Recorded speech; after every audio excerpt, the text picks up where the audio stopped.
हरे कृष्णा। तो श्रीमद् भागवत के जो 10 विषय है उसके बारे में थोड़ा आपको संक्षिप्त में परिचय देता हूँ। बताया गया है कि जो अन्य पुराण है उसमें 5 विषय होते हैं, पर जो महापुराण होता है उसमें 10 विषयों का वर्णन किया गया होता है। वो कौन से विषय हैं ये चित्र में जैसे बताया है। सबसे पहले है सर्ग, यानी कि सृष्टि। विसर्ग, पहले भगवान महाविष्णु के द्वारा सृष्टि होती है, उसके बाद गर्भोदक्षाय विष्णु के द्वारा, और उसके बाद ब्रह्मा जी के द्वारा सृष्टि होती है। फिर स्थान, यानी कि मेंटेनेंस। फिर पोषण, भगवान के द्वारा भक्तों का रक्षण। और उति, क्रिएटिव इम्पेटस, यानी कि सृष्टि करने की जो प्रवृत्तियां हैं वो। मनवंतर, यानी कि जो विभिन्न मनु हुए हैं उनके जीवन के बारे में, उनके कार्यों के बारे में। और ईशानु कथा, यानी कि भगवान के विभिन्न अवतारों की कथा है। निरोध, यानी कि प्रलय के बारे में बताया है। और मुक्ति, यानी कि इस संसार से मुक्त होना। तो ये श्रीमद् भागवतम है, ये 10 विषयों को प्रस्तुत करता है, जैसे कि यहाँ पर विस्तार से थोड़ा बताया है।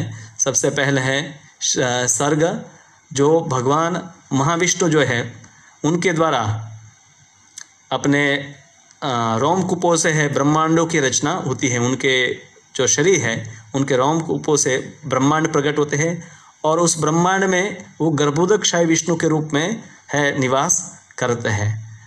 ये गर्भोदक्षाय विष्णु हैं, और उनकी नाभि कमल से है ब्रह्मा जी का प्रागट्य होता है। और फिर ब्रह्मा जी हैं सृष्टि की रचना आगे हर एक ब्रह्मांड के अंदर करते हैं। तो ब्रह्मा जी है, उनका प्रागट्य है गर्भोदक्षाय विष्णु से होता है। तो सर्ग में है 5 महाभूत, 5 ज्ञानेंद्रिय, उसकी 5 तन्मात्रा और 5 कर्मेंद्रिय, ये सब वस्तुएं है वो भगवान है बीज के रूप में है उसको प्रदान कर देते हैं। और मन, अहंकार, प्रकृति और महत्त्व, ये सब वस्तुएं रहती हैं। और फिर ब्रह्मा जी है जो सृष्टि करते हैं, जो हम देख सकते हैं वो सृष्टि है, उसको कहते हैं विसर्ग। ब्रह्मा जी के विभिन्न अंगों के द्वारा, जैसे मन से मानस पुत्र उनके प्रकट होते हैं, तो उनका शरीर है अति शक्तिशाली है और आश्चर्यकारक है, क्योंकि उनके विभिन्न अंगों से विभिन्न प्रकार के जीव जातियों की या प्रजापतियों की, देवताओं की उत्पत्ति होते हैं। उसके बाद का जो विषय है भागवत का, यहाँ पर जो है ब्रह्मा जी से ये सब 84 लाख योनियों की उत्पत्ति, प्रजापति और उनके बाद ये सब योनियों की उत्पत्ति होती है। और हर एक ब्रह्मांड में 7 ऊपर के लोक और 7 नीचे के लोक, भूमंडल भूलोक है बीच में है, उसके ऊपर 6 और उसके नीचे 7 लोक है, उसकी सृष्टि होती है। इसको कहते हैं स्थान, मतलब मेंटेनेंस। उसको फिर ब्रह्मा जी और बाकी सब देवता उसका पालन करते हैं। और फिर ये भगवान का विराट रूप है, जिसमें ये पूरी सृष्टि को भगवान के विभिन्न अंगों के साथ है उसकी तुलना की गई है। और फिर है पोषण, भगवान है अपने भक्तों का विशेष रूप से, जैसे रक्षण करते, द्रौपदी का रक्षा उन्होंने किया, तो इस प्रकार से भगवान कई भक्तों का कैसे पोषण किया, तो ऐसी कथाएं आपको श्रीमद् भागवतम में मिलेगी।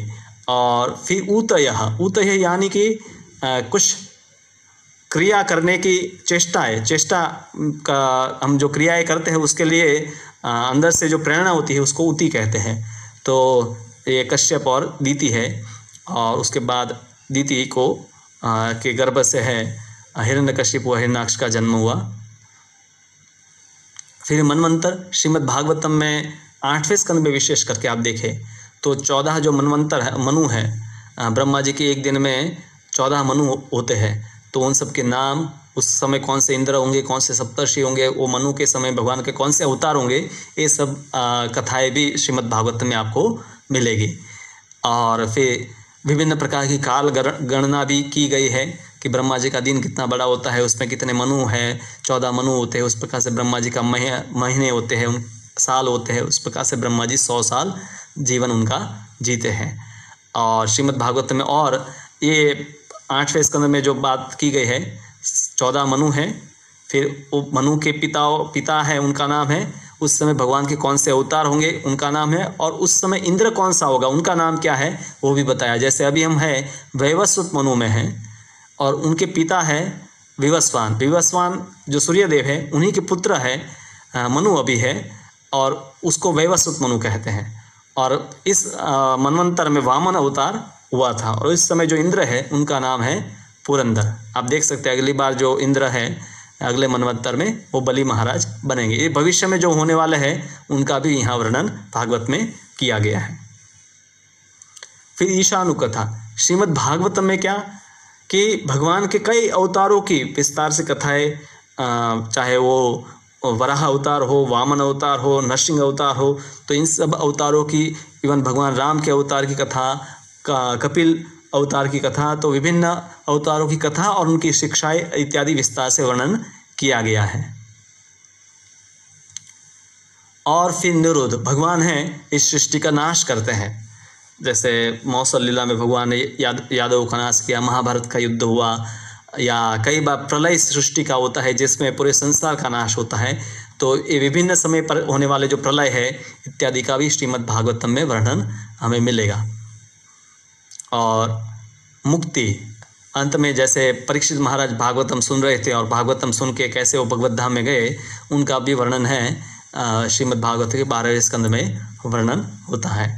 तो इस प्रकार से श्रीमद् भागवतम जो है उसका सर्वोत्तम जो विषय है वो है आश्रय, मुक्ति, और उसके बाद है आश्रय। आश्रय मतलब भगवान कृष्ण के चरणों में आश्रय स्थान लेना। और श्रीमद् भागवत का जो 10वां स्कंद है उसमें आश्रय तत्व का ही विस्तार से वर्णन किया गया है। तो भागवत के विभिन्न जो अलग अलग स्कंद हैं उसमें कोई एक विशेष भागवत का जो अलग अलग जो विषय है उनका वर्णन है, पर मिश्रण भी है। ऐसा नहीं कि एक कैंटो में पूरा आपको आश्रय के बारे में मिलेगा, दूसरे में आपको सर्ग के बारे में, तीसरे में आपको विसर्ग के बारे में मिलेंगे। पर प्रमुख जैसे है विषयों का कुछ कुछ स्कंदों में वर्णन होता है। जैसे 10वां स्कंद है उसमें प्रमुख रूप से जो वर्णन है वो आश्रय विषय का वर्णन किया गया है।